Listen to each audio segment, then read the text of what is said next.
Kentucky Senator Rand Paul will almost certainly be on that stage as one of the top 10 candidates in the national polls. Senator Paul, welcome back to Fox News Sunday. Thanks for having me, Chris. I want to start with a couple of the subjects that in the previous segment. Do you believe that Hillary Clinton broke the law in her handling of classified information on her private email? And what if the Justice Department decides not to investigate? Well, I think it's pretty damning that President Obama's Justice Department has even brought this up. The fact that they are saying that they are concerned that classified information was transferred. But I think people have to understand how many things are classified. Even her daily schedule is classified to protect her and to protect the people who protect her. Think about if she had emailed the ambassador in Benghazi. Unfortunately, I don't think she ever did communicate with him. But had she, just tipping off people to his whereabouts through email would be something that would be very sensitive, if not classified. So that's why we have a rule, and that's why even she knew there was a rule. They actually admonished one of her ambassadors because he wasn't using the proper server. So I don't understand how she can skate by and act as if she really wasn't aware of the law. Let me ask you also about the Planned Parenthood videos. After they were released, you offered an amendment to the highway funding bill to defund Planned Parenthood, but Senate Majority Leader McConnell is not even going to offer you a vote on that amendment. So what are you going to do now? I think conservatives across the country are outraged by this. I've submitted a discharge petition. This is highly unusual for a non-leadership position to submit a discharge petition. This means that I'm going to try to force a vote on this. I think the time is now to discuss whether taxpayer dollars should be going to such a gruesome procedure. I mean, the doctor on video in a casual voice while sipping wine and eating brie talks about rotating the baby around so she can get better access to baby parts that she's going to harvest for sale to researchers. So I really think the time has come in our country to debate, do people want their tax going to this kind of procedure? But what happens if it looks like you're not going to get a vote on the Senate floor?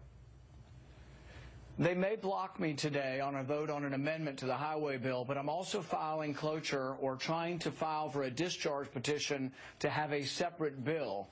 If I have 16 senators to sign a bill saying that they think we should defund Planned Parenthood, and I guarantee you that people across America who are outraged by this are going to call their senators and say, have you signed Rand Paul's discharge petition? Because they're going to want to vote on defunding Planned Parenthood, and I think we actually might be able to win that vote, because I think even pro-choice people are horrified by the idea of sort of preserving part of the baby and not crushing the brain so we can harvest the liver. People are outraged by this, and I think the American people deserve to have a vote on it. Senator, let's turn to the state of your campaign. Back in December of 2013, you were running second in the polls with 17%. Last November, you ranked first in the polls with 11.8%, but now in the latest Real Clear Politics average of polls, you're in 7th place with 5.6% support. Question, why has your campaign lost momentum, sir? I'm not so sure we have. I mean, there are a lot of polls out there, and some of the polls that we find very interesting are when you poll my candidacy head-to-head with Hillary Clinton. We actually beat Hillary Clinton in 5 states won by President Obama. We lead her in Pennsylvania that hasn't been won by a Republican since 1988. So this is what I've been saying about my candidacy. I'm a different kind of Republican. I'm a Republican who can win independent vote. In all 5 of those states, we beat Hillary Clinton by nearly 10 points among independents. That's how you win. So we have to convince enough Republicans that this is a winning message, then I can actually win the purple states, and that's what the early polling shows.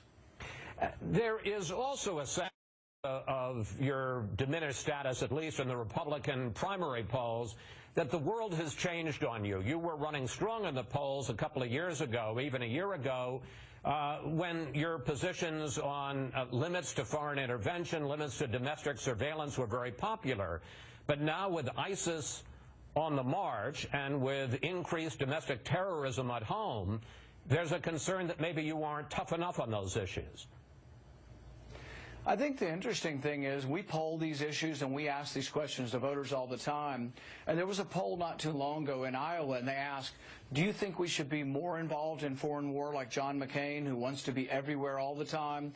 Or do you think we should be less involved or more judicious and only go to war when we have a threat to an American interest, a vital American interest, like Rand Paul? And it almost polls equally in Iowa. Same in New Hampshire. Same in Nevada. So I think the party's split on some of these things. I do want to defend America, and I will defend against terrorists. In fact, I think I would do a lot more than the others on the stage, because I think they are distracting ourselves from the real terrorist threat by collecting so much information that we get inundated by the information and we get distracted.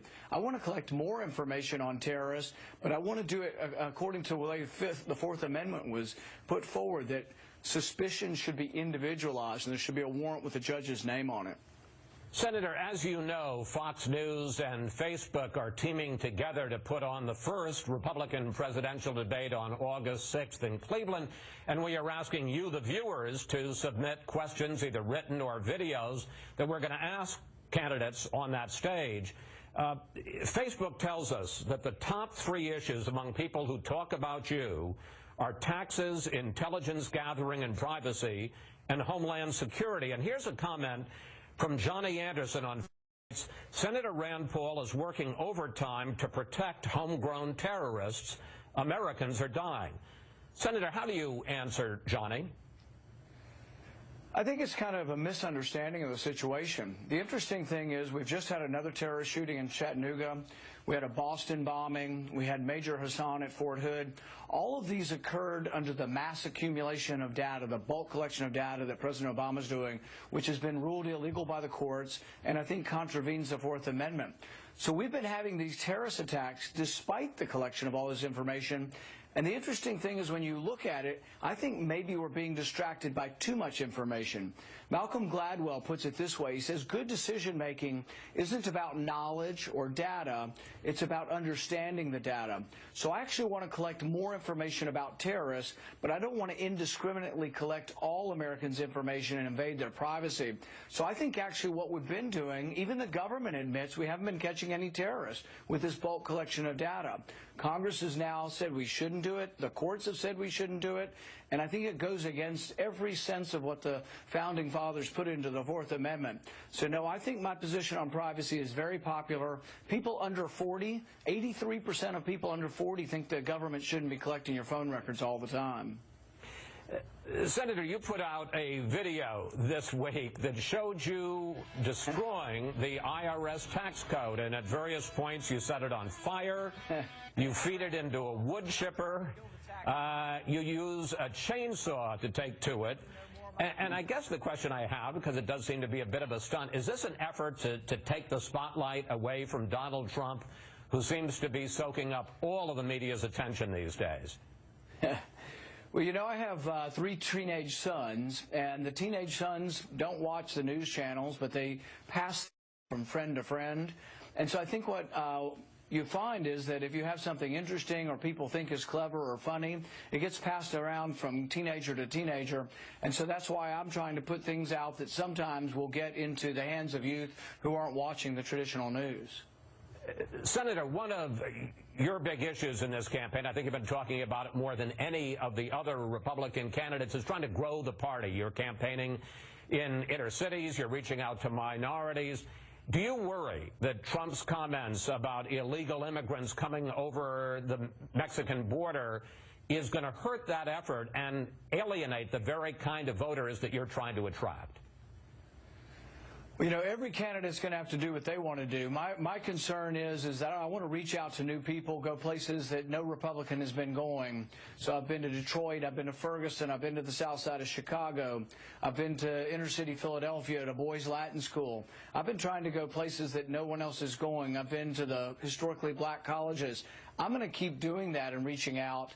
And when I think of immigration, I think that you do have to have a secure border, but I don't automatically think, oh, my goodness, all immigrants are bad people. I think the opposite. I think of my great-grandfather who came here from Germany, and I think that most immigrants come here seeking the American dream, and I'm not going to vilify all immigrants with a broad brush.